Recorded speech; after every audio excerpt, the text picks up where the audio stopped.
이번 한 주간은 추석 명절이 있는 주간입니다. 여러분, 명절 기간에 어떤 계획, 어떤 생각을 가지고 이 명절을 보내시려 합니까? 이제 멀리 계신 부모님 뵈러 가시는 분들도 있을 것이고, 또 가족 간에 오붓하게 보내는 그런 가정들도 있을 것입니다. 온 가족이 상에 둘러앉아 서로 덕담을 나누고 정담을 나누면서 음식을 먹는 그 모습을 생각해 보면 참 감사하고 기쁨이 넘치죠. 특별히 부모된 입장에서 자녀들이 이렇게 찾아와서 한 상에 둘러앉은 모습이 얼마나 복이 있고 정감이 있는 모습입니까? 자녀들이 그냥 찾아와 주는 것만으로도 참 감사하고 참 복이 있다, 이런 마음이 들지요.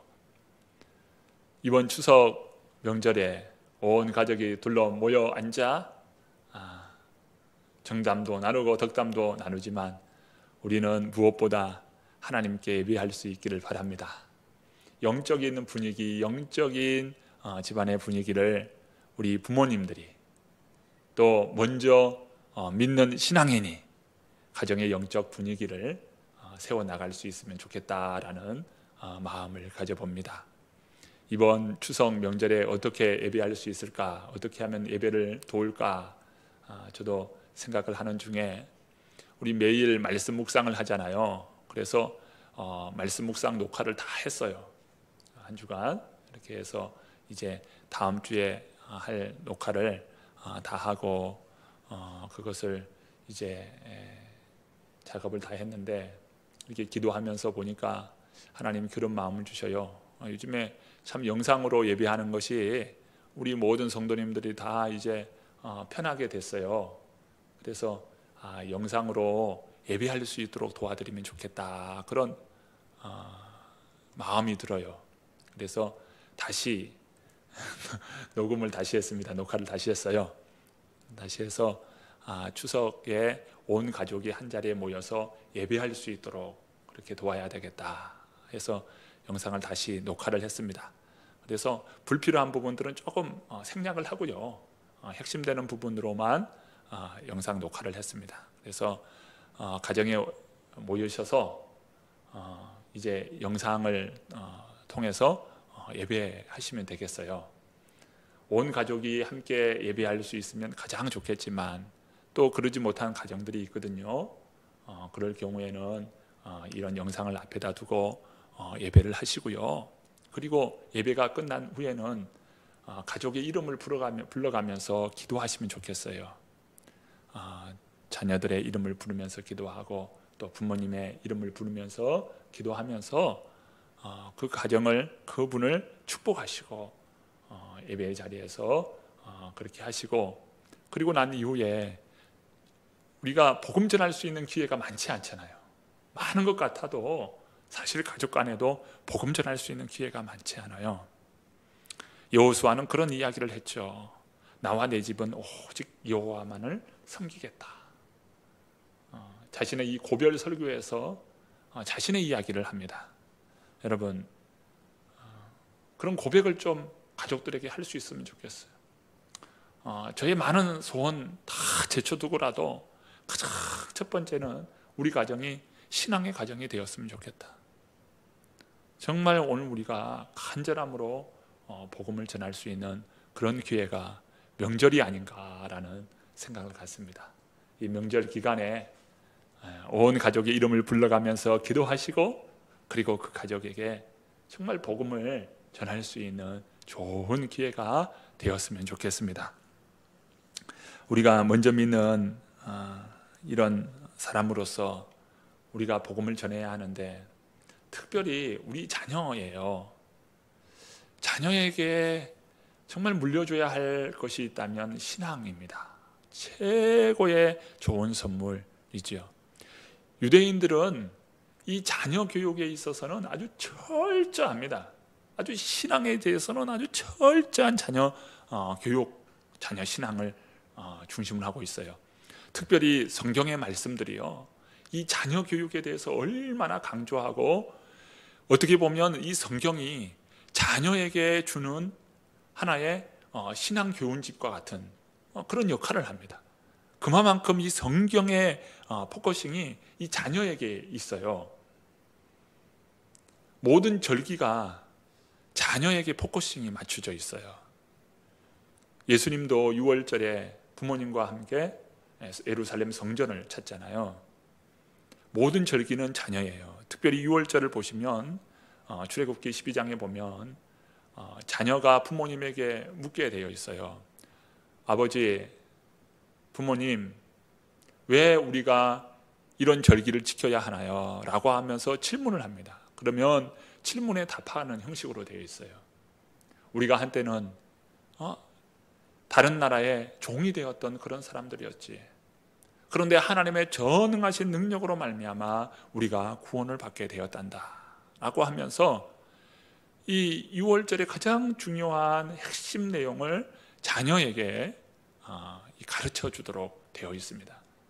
그래서 자녀가 어릴 때부터 신앙교육을 받게 되지요.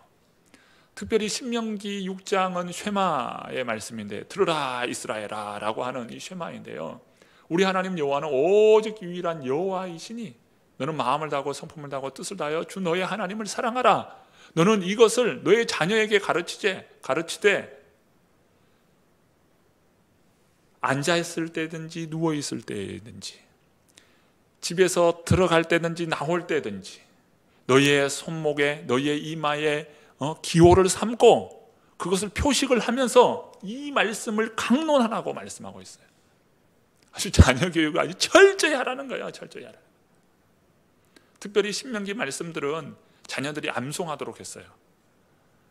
그만큼 자녀 이 신앙에 대해서 아주 대단한 관심을 가지고 있다는 것입니다. 우리가 참 온 가족이 함께 예배하면 얼마나 좋겠어요. 그러지 못할 때 특별히 가장 먼저 우리 자녀들을 위해서 기도해야 될 것이고, 자녀들의 온전한 신앙이 못 될 때는 정말 순교할 각오를 가지고 자녀들에게 신앙을 넘겨줘야 합니다. 아주 내가 죽는다, 이 신앙 복음 전하다가 죽겠다, 그런 마음으로 순교의 정신으로 자녀들에게 이 신앙 교육을 해야 하죠. 자녀들이 신앙을 갖지 못할 때 어떠합니까? 땅을 치고 후회할 때가 와요.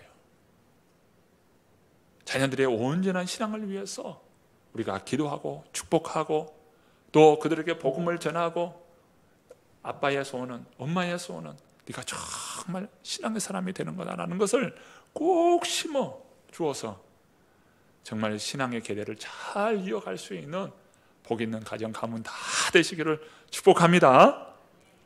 그리고 배우자 부모님이죠. 그리고 형제들이죠. 천국 가는 이 은혜, 하나님의 자녀로서 살아가는 이 은혜, 이 복음의 이 은혜를 그들을 무시할 수 있나요? 오늘 내가 받은 은혜요, 내가 받은 구원인데 이것을 우리 형제 부모님께 꼭 전해야 되는 것이지요. 정말 그런 복음의 역사가 일어나기를 간절히 바랍니다. 하나님께서 나를 자녀 삼아주시고 하나님의 거룩한 백성 삼아주신 이유는 이제 나를 가정 안에 또 파송하시는 거예요. 가서 복음을 전하라는 거예요. 내가 그 일을 감당하지 않으면 누가 그 일을 감당할 수 있겠어요? 이웃집에서 감당하겠습니까? 아니면 전혀 모르는 사람이 그 가족에게 복음 전해주기를 마냥 기다리겠습니까? 오늘 우리가 복음을 가진 자로서, 하나님을 만난 자로서, 천국 백성 된 자로서 이제 오늘 우리가 복음을 전해야 되겠지요. 우리는 사도행전을 통해서 교회의 정체성의 무엇인지를 깨닫게 됩니다. 교회는 무엇인가? 교회는 바로 증인 공동체라는 것입니다. 증인 공동체예요. 우리 모두는 증인으로 부름받았어요. 증인은 무엇입니까? 보고, 듣고, 체험하고, 목격한 것을 증언하는 사람이에요. 우리는 바로 증인입니다. 성경은 하나님에 대한 증거의 책이고 바로 우리를 증인으로 세웠다는 것을 보게 하십니다. 이사야 43장 10절의 말씀입니다. 우리 앞을 보시면서 함께 읽어보시죠. 화면을 보고 읽습니다. 나 여호와가 말하노라. 너희는 나의 증인 나의 종으로 택함을 입었나니 이는 너희가 나를 알고 믿으며 내가 그인 줄 깨닫게 하려 함이라. 나의 전에 지음을 받은 신이 없었느니라. 나의 후에도 없으리라. 이 말씀은 하나님께서 이스라엘 백성을 세우신 목적, 세우신 이유에 대해서 말씀하는데, 오늘 말씀 보면 너희는 나의 증인 나의 종으로 택함을 입었나니, 너희는 나의 증인이요 나의 택함을 위하여 세웠다라고 주님께서 말씀하셔요. 이스라엘 백성을 하나님께서 택하신 이유는 증인 삼기 위해서 택하셨다는 것입니다.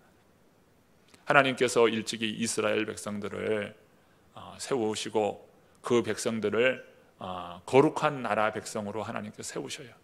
특별히 시내산에서 하나님께서 시내산 계약을 통해서 그들과 언약을 맺으시는데, 너희는 제사장 나라가 될 것이다. 나는 너희의 하나님이 되고 너희는 나의 제사장 나라가 될 것이다 라고 말씀하셔요. 그러면서 하나님께서 제사장 나라로서 디자인하시는데요, 그 제사장 나라의 핵심은 뭐냐면 예배이죠. 예배, 제사법. 그래서 레위기에 제사법에 대해서 아주 상세하게 기록해 놓고 있지요. 그 제사법이 바로 예배하는 예배 공동체죠. 그래서 이스라엘 나라를 하나님께서 제사장 나라 삼으셨어요. 왜 하나님께서 제사장 나라 삼으셨나요? 자, 제사장은 어떤 일을 합니까? 많은 사람들의 예배를 돕는 사람이에요. 그 사람이 제사장이잖아요. 그러니까 하나님께서 이스라엘 그 나라, 가장 미약하고 작은 그 나라를 제사장 나라 삼으시고 온 열방 온 땅을 하나님께 예배할 수 있도록 돕는 그 일을 하나님께서 이스라엘을 택하여 세웠다는 거예요. 이스라엘은 제사장 나라요, 온 열방은 예배하도록 돕는 그런 백성으로 하나님께서 세웠어요. 이게 하나님께서 디자인하신 것입니다. 무엇입니까? 내가 너희를 증인 삼아 주셨다, 증인 삼았다고 말씀하시는 겁니다. 이 증인의 삶은 이제 신약에 와서 예수님께서 12제자를 세우시고 그들을 사도로 기름 부으셔요. 그러면서 그 사도들에게 주시는 말씀이 사도행전 1장 8절의 말씀입니다. 화면을 보시면서 또 한번 읽어보시죠. 함께 읽습니다. 오직 성령이 너희에게 임하시면 너희가 권능을 받고 예루살렘과 온 유대와 사마리아와 땅끝까지 이르러 내 증인이 되리라 하시니라. 구약 이스라엘 백성을 세우신 이유도 증인이고, 또 신약의 사도들을 세우신 이유도 증인입니다. 증인으로 하나님께서 세우셨어요. 구약에도 신약에도 증인으로 세우셨어요. 자, 이렇게 사도들이 성령으로 충만하여서 이제 증인으로서 복음을 전합니다. 복음을 전할 때 많은 사람들이 예수 그리스도를 믿기로 결단하면서 결신하지요. 그러면서 성령께서 이끄시는 가운데 세운 공동체가 있는데 그것이 바로 교회입니다. 교회는 뭡니까? 예수 그리스도를 믿는 사람들이 모이는 공동체, 그리고 그 믿는 그 공동체는 증인 공동체예요. 그래서 사도행전의 핵심 단어가 있는데 바로 증인입니다. 증인. 우리가 이 일의 증인이다. 증인이다. 증인이라는 거예요. 우리 성도님들은 복음의 증인이십니다. 예수 그리스도의 증인이셔요. 아멘 하셔요. 우리는 다 증인이에요. 우리가 증인으로 살지 않으면 이 세상 사람들은요, 예수 그리스도를 알지 못해요. 우리가 증인되는 삶을 살지 못하면 우리 가정은 구원받지 못해요. 우리가 증인되어야 하는 것이죠. 이 증인 공동체라는 것입니다. 사도행전은 증인들의 고백들이고 증인들의 행적을 다룹니다. 이 시대의 교회의 역사는 오늘 성도 한 분 한 분들이 증인으로 살아갈 때 교회가 교회되는 것입니다. 그리고 교회가 회복되는 것이죠. 성령으로 충만한 사도들은 증인으로서 변화됩니다. 특별히 오늘 본문에 보면 날 때부터 걷지 못하는 이러한 사람을 나사렛 예수 그리스도의 이름으로 일으켜 세웠어요. 세우고 나니까 많은 사람들이 몰리기 시작하는 거예요. 어떻게 이런 놀라운 기적이 일어나는가? 하면서 구름대처럼 많은 사람들이 몰리게 됩니다. 이때 가장 좋은 기회예요. 무슨 기회입니까? 증인으로서 복음 전할 수 있는 좋은 기회인 것이죠. 베드로는 이 기회에 복음을 전하는 것입니다. 본문 13절부터 15절의 말씀을 우리 한번 같이 읽어봅니다. 읽습니다. 자, 12절 말씀 먼저 읽어봅니다. 12절 말씀 읽습니다. 베드로가 이것을 보고 백성에게 말하되 이스라엘 사람들아, 이 일을 왜 놀랍게 여기느냐? 우리 개인의 권능과 경건으로 이 사람을 걷게 한 것처럼 왜 우리를 주목하느냐? 자, 베드로가 이제 증인되는 거예요. 증인되어서 이제 복음을 전하는데, 참 베드로의 모습이 얼마나 겸손한 모습이에요. 이게 증인의 바른 모습, 아주 모범이 되는 모습을 보여줍니다. 베드로는 왜 우리를 주목하느냐? 우리가 일으킨 것이냐? 아니다. 우리가 일으킨 것이 아니고 예수 그리스도께서 이 사람을 고치시고 일으켜 주셨다라고 이야기합니다. 그러면서 이 역사의 주인공은 내가 아니고 우리 주님이시다. 예수 그리스도이시다. 예수 그리스도께서 역사의 주인공이라는 거예요. 오늘 우리가 실패하는 이유가 있다면 바로 여기에 이유가 있어요. 내가 뭔가 한 것으로 착각한 거예요. 이때 실패하는 거예요. 내가 한 것이 아니고 나사렛 예수 그리스도, 그분께서 하셨다고 오늘 우리가 고백해야 하는 것이지요. 우리가 주인공이 되려 할 때 실패합니다. 우리는 그저 증인일 뿐이에요. 예수님을 나타내고 예수님을 세상에 보여주는 바로 증인인 것이죠. 자, 16절 말씀에도 참 귀한 말씀이 나타나는데요. 우리 16절 말씀 한번 읽어봅니다. 그 이름을 믿음으로 그 이름이 너희가 보고 아는 이 사람을 성하게 하였나니 예수로 말미암아 난 믿음이 너희 모든 사람 앞에서 이같이 완전히 낫게 하였느니라. 자, 이 말씀 보면 여러분, 우리는 주인공이 아니에요. 우리를 주목하지 마십시오. 예수 그리스도의 능력으로 이루어진 일입니다.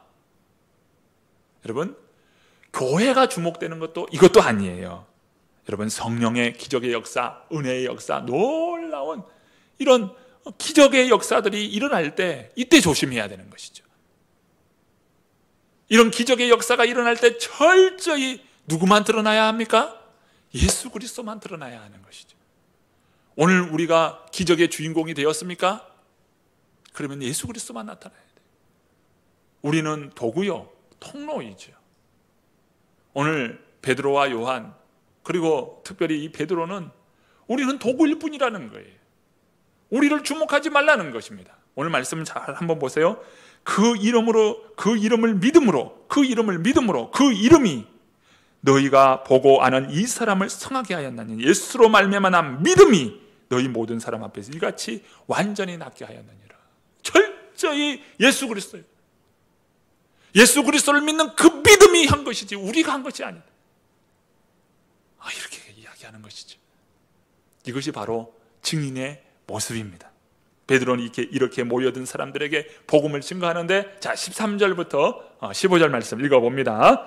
아브라함과 이삭과 야곱의 하나님 곧 우리 조상의 하나님이 그의 종 예수를 영원롭게 하셨느니라. 너희가 그를 넘겨주고 빌라도가 놓아주기로 결의한 것을 너희가 그 앞에서 거부하였으니 너희가 거룩하고 의로운 일을 거부하고 도리어 살인한 사람을 놓아주기를 구하여 생명의 주를 죽였도다. 그러나 하나님이 죽은 자 가운데서 그를 살리셨으니 우리가 이 일의 증인이라. 지금 베드로가 증거하고 있는 핵심이 무엇입니까? 핵심은 우리가 예수 그리스도를 죽였다는 거예요. 그리고 죽인 그 예수 그리스도를 하나님이 일으켰다는 거예요. 이 일을 증언하고 있어요. 여기서 강조되는 단어가 있는데 너희가라고 하는 거예요. 너희가. 자, 13절 말씀 후반절에 보시면 너희가 그를 넘겨주고 빌라도가 놓아주기로 결의한 것을, 14절, 너희가 그 앞에서 거부하였으니 너희가 거룩하고 의로운 일을 거부하고 도리어 살인한 사람을 놓아주기를 구하여 생명의 주를 죽였도다. 이 세상 사람들에게 우리가 증언해야 될 것이 있어요. 우리는 죄인이라는 것입니다. 우리 모두는 다 죄인이라는 것이에요. 그런데 이것을 증언하면요, 사람들은 이것을 거부해요. 왜 우리가 죄인이냐 이거예요. 죄인이기를 거부합니다. 죄인은 어디에 있다는 거예요? 교도소에 있는 사람들이, 바로 그 사람들이 죄인이지 왜 우리가 죄인이냐라고 반문하게 될 겁니다. 하지만 우리 모두는 다 죄인이에요. 십자가는 불의의 상징입니다. 하나님께서 우리의 구원을 위하여 메시아 예수 그리스도를 이 땅에 보내주셨어요. 그런데 보내주신 그 예수 그리스도를 십자가에 못 박아 죽였어요. 그러니까 십자가는 죄인을 처형하는 처형틀이었어요. 가룟 유다는 자신의 욕심에 이끌려서 예수님을 팔아버렸습니다. 유대 지도자들은 이 예수님에 대한 시기심이 가득 차서 그 예수 그리스도를 빌라도에게 넘겼어요. 빌라도는 정치적 야욕에 불타올랐어. 자신의 정치적인 어떤 그런 입지, 이런 것들을 생각하면서 예수님을 로마 군병에 넘겼습니다. 로마 군병은 그들의 포악함과 잔인함 속에서 예수님을 십자가에 못 박았어요. 그러면 가룟 유다, 그리고 유대 지도자들, 그리고 빌라도, 예수님을 처형한 로마 그 군사들, 이 사람들만 죄인입니까? 아니지요. 예수님을 십자가에 못 박아라 소리쳤던 그 군중들은 어때요? 그들도 죄인이죠. 예수님을 십자가에 못 박은 사람이죠. 그러면 군중들만 예수님을 십자가에 못 박았습니까? 오늘 우리의 죄로 말미암아 예수님이 십자가에 달렸어요. 만약에 예수님이 나와 아무런 상관이 없다, 그러면 우리는 여전히 죄 가운데 있어요. 죄 가운데 멸망할 사람들이에요. 예수님께서 십자가에 달리심은 나의 죄를 위한 십자가임을 믿습니다. 인간 차원에서 보면 가룟 유다나 유대 지도자들이나 또 빌라도나 또 어때요? 군병들, 그리고 군중들, 오늘 우리 이런 사람이 예수님을 십자가에 못 박았다, 인간적인 차원에 보면은 그렇게 볼 수 있어요.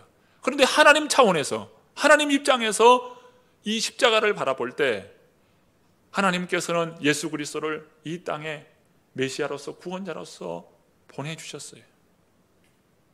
예수님은 친히 어린 양이 되어서 대속의 제물로 십자가에 달리셨습니다. 이 말씀을 보여주는 말씀이 로마서 5장 8절의 말씀이에요. 화면을 보시면서 함께 읽어보시죠. 함께 읽습니다. 우리가 아직 죄인 되었을 때에 그리스도께서 우리를 위하여 죽으심으로 하나님께서 우리에 대한 자기의 사랑을 확증하셨느니라. 우리가 죄인 가운데 있을 때에 그리스도께서 우리를 위하여 죽으심으로 하나님께서 우리에 대한 자기의 사랑을 확증하셨다.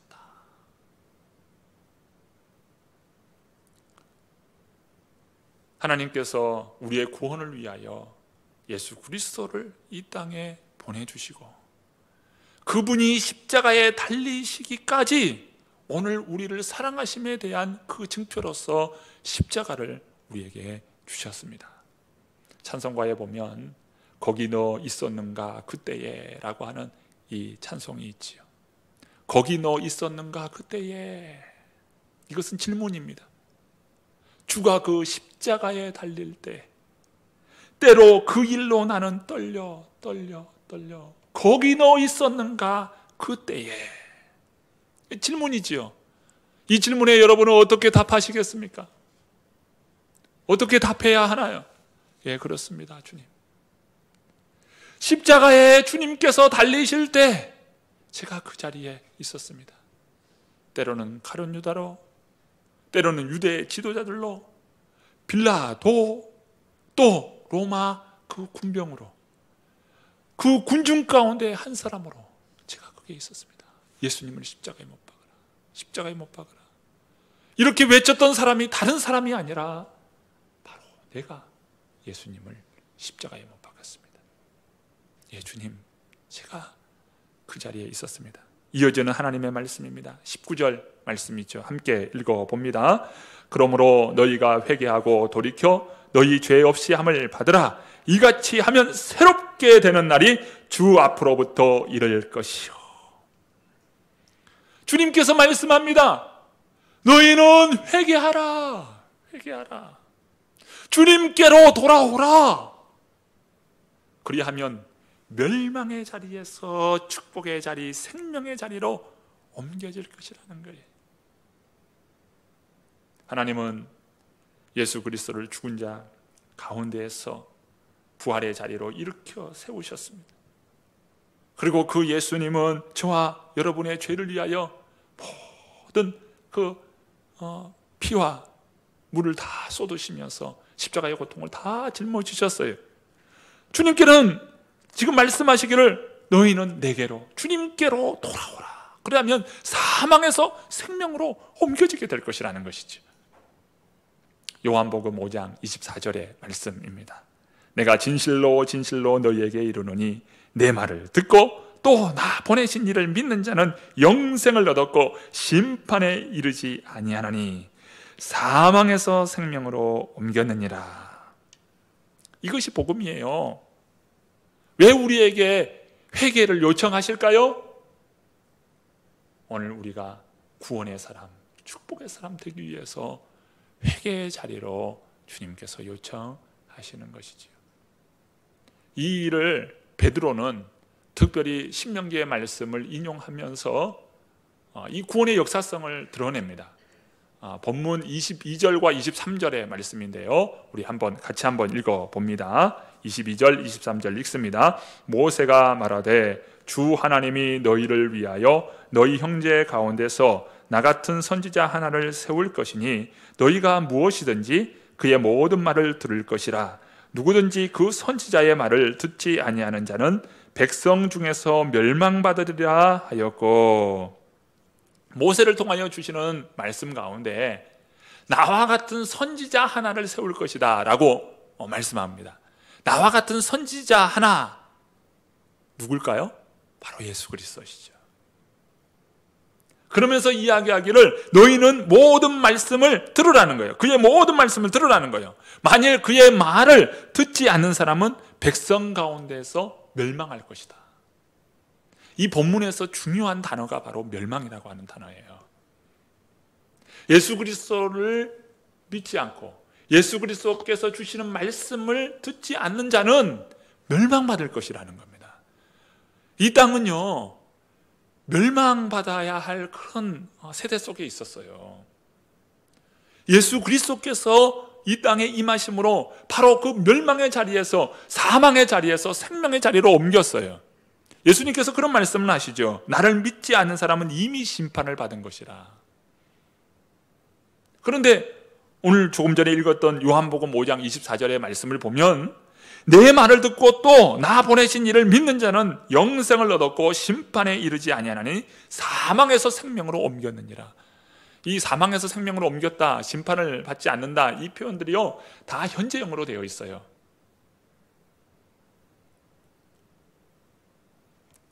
우리가 지금 이 자리에 앉아 있는 이유는, 이 자리가 소중한 이유는 이 자리가 사망에서 생명으로 옮겨진 자리예요.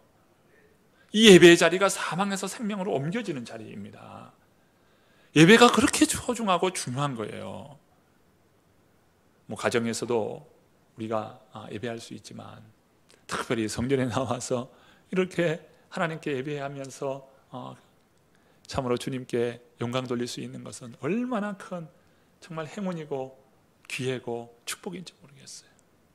우리 성도님들이 이 자리를 더욱 사모하시기를 바랍니다. 예수님께서 구원을 완성하셨죠.